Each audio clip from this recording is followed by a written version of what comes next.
They say, you never truly know what you have until it's gone. But in the world of professional wrestling, the saying is different. In this world, you never know what you've lost until it walks back through the curtain to haunt you. We live for the spectacle. We live for the noise. But sometimes the loudest moments aren't the ones filled with cheering. The loudest moments are the ones that begin with a confused, terrified silence. This is the story of a return that broke the script. It wasn't just a wrestler coming back to work. It was a ghost walking back into the house she built. The moment her theme hit, the arena went into absolute panic. People were screaming, commentators were shouting over broken headsets, and security rushed the barricades because absolutely nobody expected this. She stepped through the fog like a monster unleashed. She was back. And that return didn't just surprise the world. It freaked out the entire universe. The night had started like any other. It was a standard broadcast, filled with the usual pageantry and predictable conflicts. The energy in the arena was lukewarm at best. You could feel the restlessness radiating off the concrete floors. The fans had seen this match 100 times before. They were checking their phones, scrolling through feeds, looking for anything more interesting than the reality in front of them. The air was stale. It was the kind of night where the commentators struggled to fill the dead air, using buzzwords to manufacture excitement that simply wasn't there. In the ring, the current champion held a headlock, glancing at the hard cam, waiting for the commercial break cue. It was routine. It was safe. It was exactly what the corporate machine had designed, a sterilized product with no surprises. The audience began a low, rhythmic murmur, the precursor to a chant of boredom. They wanted chaos. They wanted a reason to believe that anything could happen. But the script was written in stone, or so everyone thought. Then it happened. Not with an explosion, but with a glitch. The massive LED screens wrapping around the arena flickered. Once, twice. The house lights dipped for a fraction of a second, just long enough to make 20,000 people blink in unison. The audio feed cut out with a sharp electronic screech that made everyone cover their ears. It wasn't part of the show. You could tell by the confusion on the referee's face. He looked toward the timekeeper's area, his stick-figure arms raised in a gesture of what is going on, and the safety of the routine had just been shattered, replaced by a sudden heavy static in the air. Darkness is a powerful tool. In a stadium filled with thousands of people, total darkness triggers a primal instinct. The murmuring stopped instantly. For 3 seconds there was a vacuum of sound, a collective holding of breath. Then, a sound cut through the blackness. It wasn't a generic rock song or a synthesized beat. It was a single, distorted note that everyone recognized, buried deep in their subconscious. It was a sound that hadn't been heard in years, a sound associated with an era of danger and unpredictability. When the first bar of the music truly hit, the reaction wasn't joy, it was shock. Pure, unfiltered disbelief. The animation of the crowd would show ripples of movement. People leaping from their seats, not to cheer, but to see if their eyes were deceiving them. They grabbed the person next to them. Can't be, they mouthed. She's gone. She retired. She hates this place. The denial was as strong as the excitement. Then the silhouette appeared. Standing perfectly still amidst the billowing fog was a figure with a posture so distinct, so recognizable that the denial evaporated. The way she held her head, the slight tilt of her shoulders, it was her. The arena didn't just get loud, it shook. The noise was a physical wall of sound, a mix of screams, gasps, and the thunder of feet stomping on risers. It was the sound of a timeline fracturing. The champion in the ring dropped the act completely, staring up at the ramp with genuine fear. This wasn't a challenger approaching, it was an executioner. The panic was real because the script had been burned. She walked forward, not smiling, not waving, but marching with a terrifying purpose. While the arena was melting down in a frenzy of noise, a different kind of chaos was consuming the backstage area. The gorilla position, the nerve center of the show, just behind the entrance curtain, is usually a place of controlled stress. Tonight it was a disaster zone. The producers, the men and women responsible for the flow of the show, had been kept in the dark. This was a secret kept so tight that even the people running the cameras didn't know where to point the lens. When her music hit, the lead producer threw his headset onto the desk. "Cut the feed." "Who authorized this?" he screamed, but his voice was drowned out by the roar bleeding through the curtain. The script, a carefully formatted document detailing every second of the broadcast, was now useless trash on the floor. The writers were scrambling, frantically typing on tablets, trying to figure out how to pivot the entire storyline in real time. They were witnessing a hijack. The camera operators were confused, panning wildly, missing focus because their hands were shaking. They were fans too, after all. The director had to scream commands to snap them back to reality. Get the wide shot. Look at the crowd. Zoom in on her face. The illusion of control had shattered. This is the nightmare of live television, the moment when the inmates run the asylum. But amidst the panic, there was a strange electricity. The producers knew they were in trouble, but they also knew they were capturing lightning in a bottle. They were terrified for their jobs, yet they couldn't look away.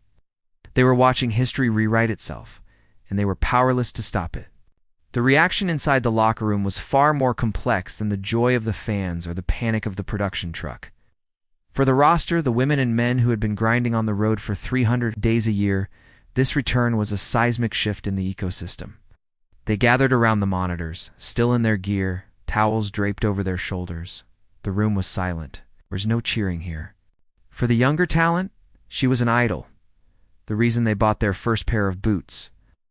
You could see the awe in their posture, the way they leaned in, studying her walk, mesmerizing by her aura.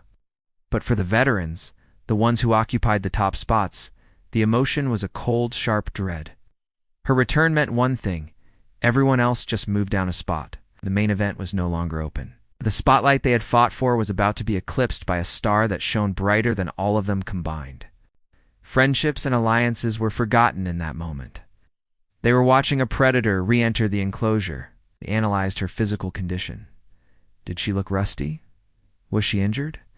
Did she still have it? They searched for weakness, but found none. The visual of the current champion in the ring, looking small and insignificant as the legend approached, was a mirror for everyone backstage. The hierarchy had been demolished in 30 seconds. The locker room realized that the standard for excellence had just been raised to an impossible height. The atmosphere shifted from camaraderie to survival mode. The queen had returned, and the castle was suddenly too small for everyone else. The modern world does not experience events in isolation. The second her boot touched the top of the ramp, the digital world caught fire. It started with the people in the front row. Before they even screamed, their thumbs were flying across screens. She's here. Oh my God. Wrestling is saved. Pictures, blurry and shaken by trembling hands, began to flood the internet. The delay between the live event and the global reaction was non-existent. Within 2 minutes, her name was the #1 trending topic in the world, surpassing politics, sports scores, and breaking news. The algorithm didn't know how to handle the sudden surge in engagement. Servers hiccuped. Live streams crashed under the weight of millions of people trying to tune in simultaneously. It was a digital tsunami that swept away every other conversation. People who hadn't watched wrestling in 10 years were suddenly tagging their friends, asking if it was real, asking if they were seeing a ghost. The line between the fictional storyline and reality blurred completely. Was this a work? Was she actually under contract? Or was she invading the show? The ambiguity drove the engagement higher. The visual of the stunned crowd became an instant meme, a symbol of pure shock. The internet, usually a place of cynicism and division, was united in a singular moment of what just happened.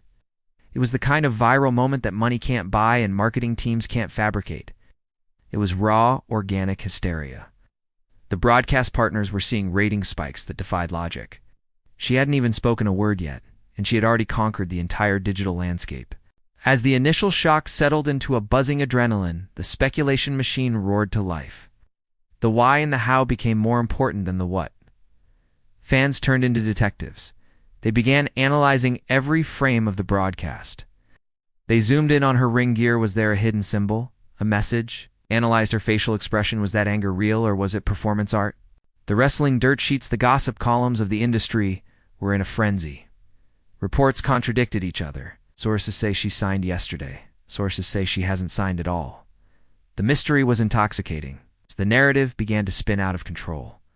Rumors spread that she had bought her own contract, that she had demanded creative control, that she was here to retire the current champion and burn the belt.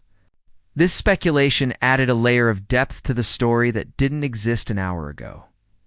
It wasn't just a wrestling match anymore. It was a behind-the-scenes drama spilling out onto the stage. People love a conspiracy. They love to think they know the secrets. Her return fed that hunger. It made the audience feel like insiders, whispering theories in the dark. The commentary team, likely instructed to play dumb, added to the confusion by asking the same questions the fans were asking. Why is she here? What does she want? The uncertainty was the hook. By refusing to explain immediately, the show created a vacuum of information that the audience filled with their own hopes and fears. The mystery was the ultimate marketing tool. To understand the panic of the return, you have to understand the silence of the departure. She didn't leave when her star was fading. She didn't leave because she wasn't good enough. She left at the peak. She walked away when the world wanted her most, which left a wound in the fan base that never truly healed.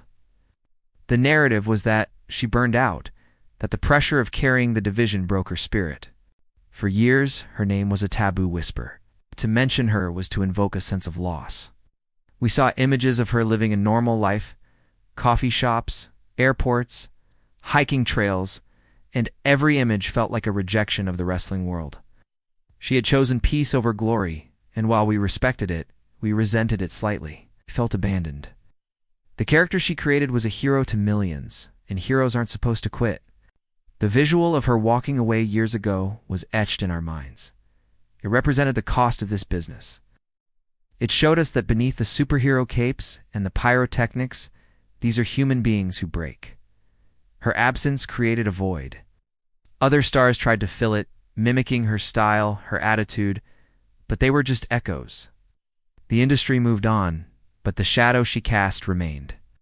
Every major event, fans would look at the entrance ramp, hoping, waiting, and every time, they were disappointed. That disappointment calcified into a belief that she was gone forever. That is why the return was so heavy. It wasn't just a surprise. It was the resurrection of a dead dream. What the fans didn't see, what the cameras never captured, was the struggle in the dark. The decision to return isn't made in a boardroom.